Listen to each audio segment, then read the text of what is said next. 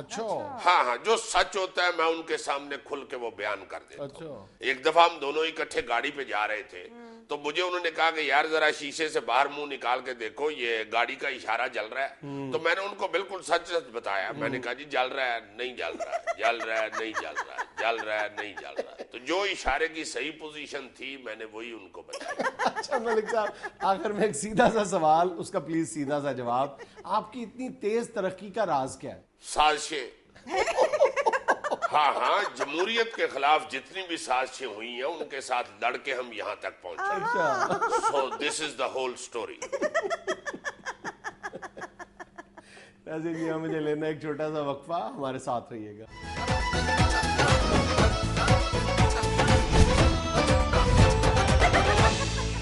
اگر آپ کی اجازت ہو تو میں سٹینڈنگ تمال ڈال لوں. پتہ کیوں اتنا بتاب ہو رہا ہے دھمال کے لیے؟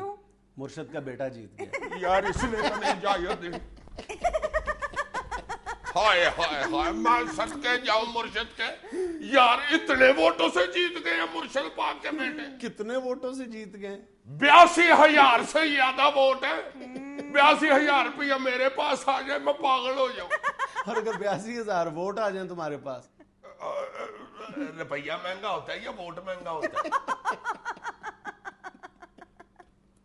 یہ جس حلقے سے آج تمہارے مرشد کے بیٹے جیتے ہیں, یہ کس نے سیٹ خالی کی تھی؟ کس نے؟ شاہ محمود قریشی صاحب نے لاسٹ الیکشن میں جاوید ہاشمی صاحب کو ہرایا تھا اس حلقے سے. اچھا جی. اور جاوید ہاشمی صاحب تیسرے نمبر پر تھے, یہ ذہن میں رکھنا. میرا خیال مجھے یاد نہیں ہے لیکن غالباً جاوید ہاشمی صاحب کو صرف 27-28 ہزار ووٹ ملے تھے. اور آج علی موسیٰ گیلانی کے مقابلے پہ عبدالغفار ڈوگر نے جاوید ہاشمی سے زیادہ ووٹ حاصل کیے ہیں. اچھا, مگر میرے مرشد پاک کے صاحبزادے سے تو بہت ہی کٹ ہے. ہاں, ان سے بہت کم ہے, لیکن جاوید ہاشمی صاحب بھی 50,000 ووٹوں سے زیادہ سے ہارے تھے. اور جو ملکہ حلقہ NA-149 جو جاوید ہاشمی صاحب نے ابھی خالی کیا ہے, یہ تحریک انصاف جوائن کرنے کے بعد جیت گئے تھے. اب جاوید ہاشمی صاحب کی جگہ نون لیگ وہاں پر جیتی ہے. اور جاوید ہاشمی صاحب کا یہ جو خاموش دعویٰ ہے کہ وہ اپنی شخصیت کی وجہ سے ملتان میں اپنے حلقے سے جیتتے تھے, اس کو خاصی ضرب پہنچی ہے.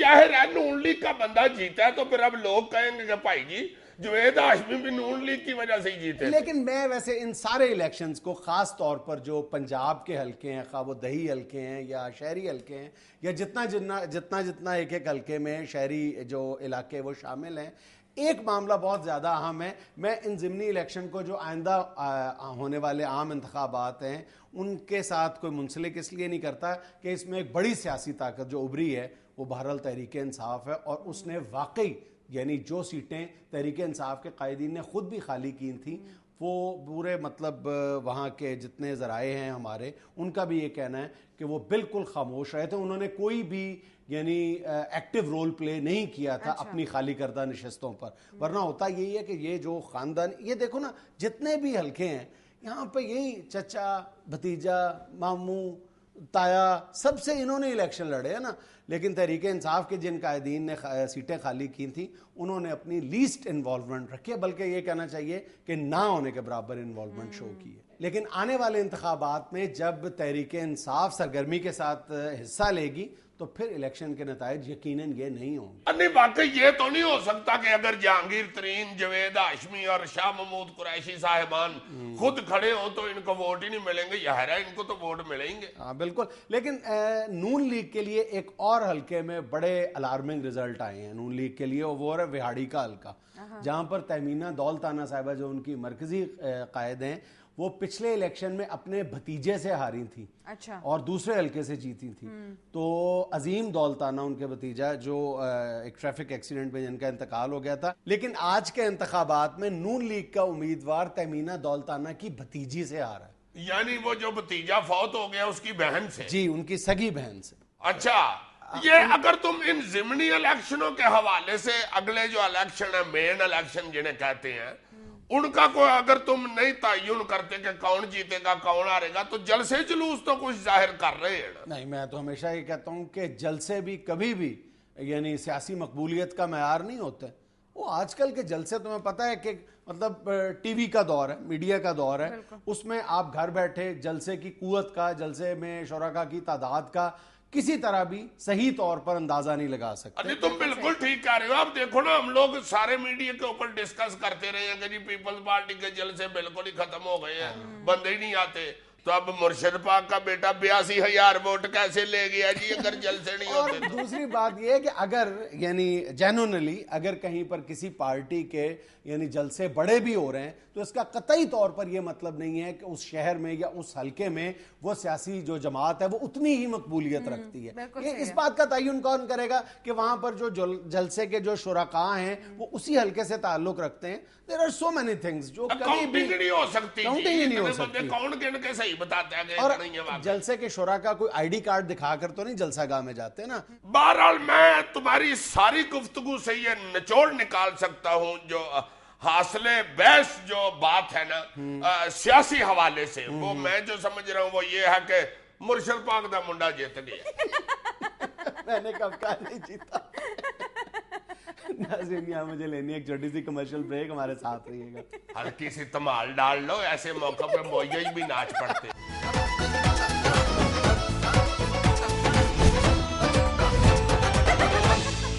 ہاں جی، ہو جائے شروع پھر ادبی دنگل. جی ہو جائے شروع جناب. میں نے کون سا ڈانڈے لگانے ہیں؟ لیکن ادبی دنگل کے کچھ آداب ہوتے ہیں. تو مجھے سارے معلوم ہے، تم فکر نہ کرو. میرے اپنے محلے کے اندر میرا خیال ہے کچھ نہیں تو کچھ 7 شاعر رہتے ہیں. اچھا، کون کون سے؟ ایک تو وہ میں نے تمہیں بتایا اختر دلگیر، وہ جو پارٹ ٹائم پھر وہ لیڈی ٹیلر کا کام کرتا ہے. اچھا. اور میرا خیال ہے کچھ 6-7 اس کے کاریگر ہیں جو اس کو شعر کاٹ کاٹ کے پکڑاتے ہیں. کوئی ردیف پکڑاتا ہے، کوئی قافیہ پکڑاتا ہے، کوئی پاس سے کاویہ پکڑاتا ہے، پھر وہ کاویے سے ٹوچ لگا کے شعر بناتا ہے اور پھر تمہاری خدمت میں پیش کر دیتا ہے. یار ایسا شعر ہے اس کا، یہ اسی کا شعر ہے. میں پان ہوں جانا تیرے منہ میں مر جاؤں گا، واہ جی واہ، واہ واہ. مگر مرتے مرتے تیرے ہونٹ سرخ کر جاؤں گا. ہائے ہائے ہائے ہائے. دیکھو اچھا، یہ ہمارا سیگمنٹ جو ہے بیت بازی کا نہیں ہے، ادب پارے کا ہے. ٹھیک ہے. اور میں ایک غزل سنانے کی جسارت کر رہا ہوں، لیکن مجھے اس غزل کے شاعر کا نام نہیں پتا. غالب امکان ہے کہ یہ محسن نقوی کی ہے کیونکہ انداز ان کا ہے. میں نے بہت عرصہ پہلے پڑھی تھی، مجھے آج تک یاد ہے اور مجھے بہت پسند بھی ہے. نہیں یار تم نے نکالی ہے تو اچھی ہوگی نا. ارشاد ارشاد. میں آئے نہ تھا وہ میرا خیال رکھتی تھی، میں آئے نہ تھا وہ میرا خیال رکھتی تھی، میں ٹوٹتا تھا تو چن کر سنبھال رکھتی تھی، ہر ایک مسئلے کا حل نکال رکھتی تھی، ذہین تھی مجھے حیرت میں ڈال رکھتی تھی. پلیز کوئی نہیں، نو انٹرفیرنس. چلو. میں جب بھی ترک تعلق کی بات کرتا تھا وہ روکتی تھی مجھے کل پہ ٹال رکھتی تھی. وہ میرے درد کو چنتی تھی اپنی پوروں سے، وہ میرے واسطے خود کو نڈھال رکھتی. ہائے ہائے ہائے. محترمہ نرس تھی. Please okay sorry. دعائیں اس کی وبالوں کو روک لیتی تھیں، وہ 4 سو میرے ہاتھوں کی ڈھال رکھتی تھی. وہ ڈوبنے نہیں دیتی تھی دکھ کے دریا میں، میرے وجود کی ناؤ سنبھال رکھتی تھی. کسی مچھیرے کی بچی ہوگی. اچھا نہیں میں بس ختم. نہیں سوری یار، نہیں میں سیریس کہہ رہا ہوں. I am very sorry. نہیں کوئی سوری ووری نہیں. بھائی جی اصل میں وہ خبروں پہ تبصرے کی عادت پڑی ہوئی ہے نا، اس لیے میرے منہ سے نکل گیا. سوری. میں نے تمہیں کتنی بار کہا ہے کہ جو تم نے شاعری کا بیڑا غرق کرنا ہوتا ہے اپنی دفعہ کر لیا کرو، اپنی غزل پڑھا کرو، میری شاعری میں نہ دخل دیا کرو. یار بدید ہی ہو گئے بالکل تم، اب اپنی میری کرنے لگ گئے یار. جی مزہ آ گیا. ایک ایسی دھن کے نہیں پھر کبھی سنی میں نے، وہ منفرد سا ہنسی میں کمال رکھتی تھی. اسے ندامتیں میری کہاں گوارا تھیں، اسے ندامتیں میری کہاں گوارا تھیں، وہ میرے واسطے آسان سوال رکھتی. ہوتے ہیں ایسے ٹیچر جو نالائق اسٹوڈنٹ کو سہولت دیتے.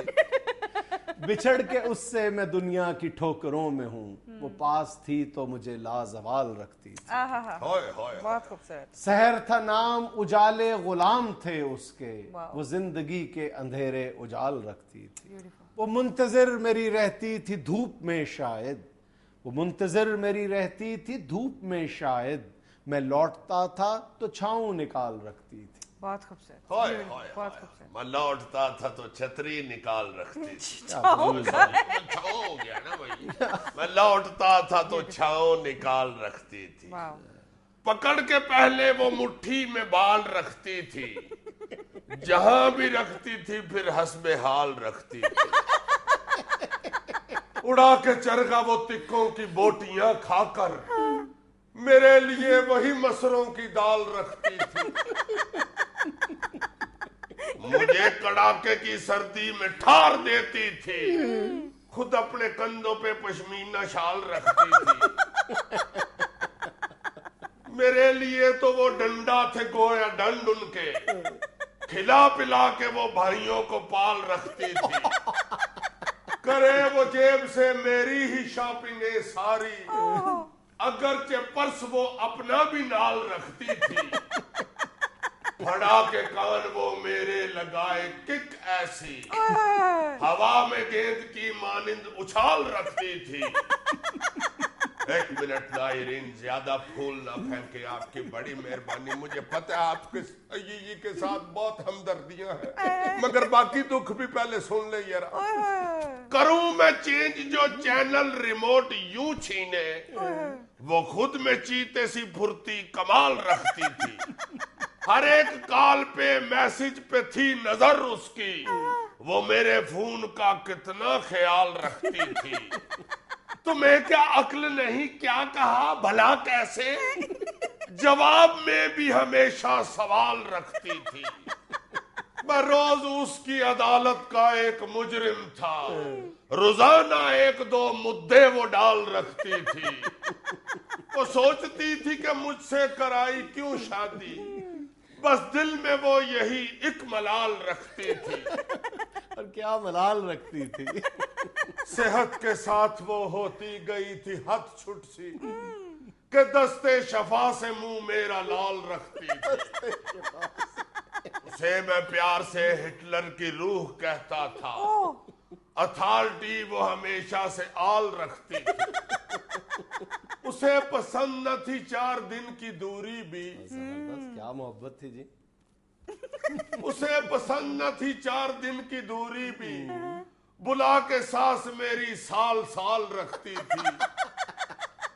صرف اپنے گھر ہی نہیں, ساتھ وہ محلے میں ہلاکو ہاں سجا ہو جلال رکھتی تھی. نکل نہ جائے کہیں دکھ میں چیخیں میری, وہ میرے منہ میں تل کے رومال رکھتی تھی.